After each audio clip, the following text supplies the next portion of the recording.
Good morning. This is Carter Conlon, and welcome again to my morning.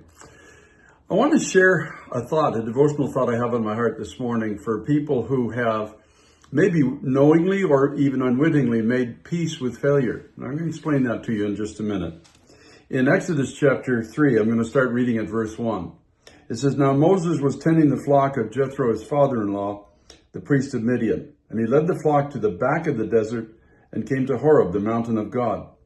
And the angel of the Lord appeared to him in a flame of fire from the midst of a bush. So he looked, and behold, the bush was burning with fire, but the bush was not consumed. Then Moses said, I will now turn aside and see this great sight, why the bush does not burn. So when the Lord saw that he turned aside to look, God called him from the midst of the bush and said, Moses, Moses. And he said, Here I am. Now, I have a personal theory about Moses. I think at this point in his life, he has more or less made peace with failure. He knew at one point in his life that he was called to bring deliverance to the people of God, but he let his own reasonings get in the way. And at 40 years of age, being called to bring millions out of captivity, all he succeeded to do was bury one Egyptian in the sand. And because of it, of course, he was forced to flee, ended up in the wilderness. And in the wilderness, he crafted a whole new life. It was apart from what the calling of God was on his life.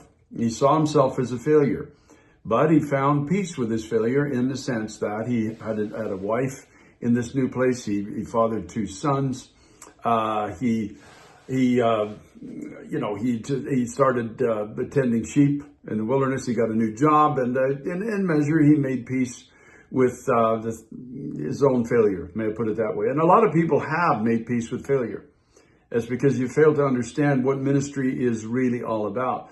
It was not failure at all. What God was doing in the wilderness was trying to work out of him that which got him into trouble in the first place, which was self-will, self-anger, all of the things that were still in him. God was actually producing a man through whom his power could be made known.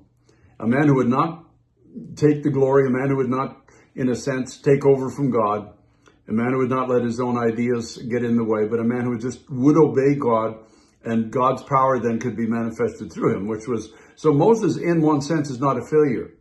Yes, he failed when he tried in his own initiative to bring about a resolution to what he was called to do, but he wasn't a failure.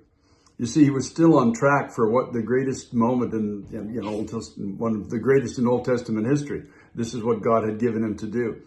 And so Moses, in the midst of what he thought to be a life where he'd made peace with his failure, gets called by God back into what he was called to do originally and initially. And that's a phenomenal thing, because there's many people out there you think in your life, well, maybe you had a viewpoint of what your life and ministry were going to be, but it didn't materialize. And maybe you did get in the way. And maybe because of it, somebody got hurt or whatever the case is. And you ended up making peace with failure. You just are making the best in a sense of a bad situation, as an old country song goes. So the reality is that the callings and giftings of God are still on your life, that you've not lost them. And now that you've had some season, in a sense, to be humbled before God, may I put it that way? Now the calling of God comes. Now the true purpose of your life begins to unfold one more time. So I want to encourage you to do something. Do what Moses did. Don't stay in a place of making peace with past failure as you see it. Move from that place. When God calls you, he says, now I have a man whose will has been broken. I have a man who just wants my will and my ways and nothing else. And then so God could take that man now, and he could use him in a way that, most of us would aspire to be used, but very, very few ever attain to that. It was a broken man that God chose. You remember, quite often I say in these devotionals, I go to 1 Corinthians chapter 1, where you begin at verse 26. So you see your calling, brethren, not many mighty, not many noble, not many of royal birth. But God has chosen the foolish and the weak and the despised, the nobodies, the nothings of this world, to bring everything that stands in its own strength to its knees, in one sense, spiritually speaking, that these things might be humbled as the power of God is made known and made manifest in a whole bunch of people, many of whom may have considered themselves failures in the sight of God. Or maybe they started out when they were younger and just thought, well, I blew it. My chance is over. My brother, my sister, your opportunity to do what God's called you to do is not over until you've drawn your last breath. I mean, realistically speaking, if we really do believe 1 Corinthians 1:26, I do believe that the greatest moment of success and victory for the Church of Jesus Christ is right on the threshold, just around the corner for almost all of us. And so the reality is, don't make peace any longer with failure. In other words, don't get to a place in your mind where failure becomes a way of life. You get to the point where you're not going to go back and try again to do what God called you to do. No. It's not by might, it's not by power.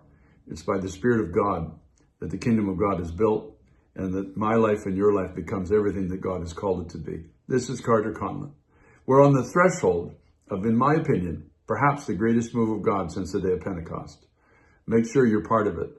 Don't make peace with the wilderness. Don't make peace with a new life as you see it. Only make peace with God. When the Lord calls, as he did with Moses, say, "Here am I, Lord." That's what Moses did. God called him and he said, "Here I am." This is Carter Conlon. God bless you. And we'll see you again tomorrow.